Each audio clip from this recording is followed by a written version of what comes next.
कई हजार साल पहले उन्होंने इंसानियत का एक संदेश दिया था, प्यार मोहब्बत का एक संदेश दिया था, और उस पैगाम को आज तक लोग नहीं भूले। आज भी उस पैगाम की ज़रूरत है। हमारी खुशनसीबी है कि तिरुवल्लुवर का जो स्टैचू है ये हमारी कॉन्स्टिट्यूंसी में आता है, और हम इसकी कदर करते हुए आज इस स्टैचू के डेवलपमेंट के लिए और इस पार्क के डेवलपमेंट के लिए तकरीबन 2 करोड़ रुपए हम खर्च कर रहे हैं, और काम आप देख रहे हैं कि काम चल रहा है।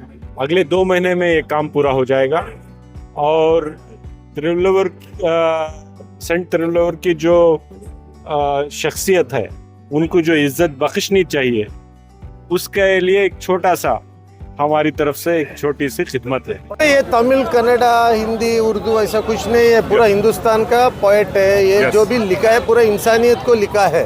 ऐसा अलग तमिल वालों को, कर्नाटका वालों को करके कुछ नहीं है। कर्नाटका तमिल हम लोग बनाए ना बॉर्डर, वो लोग थे तब ये सब बॉर्डर नहीं था ना, तो ये सबके लिए है। इसमें जो भी अच्छा है उसको हम लोग जिंदगी में, हमारा जिंदगी में भी उसको हम लोग किस तरीके से फॉलो कर सकते हैं देखना चाहिए।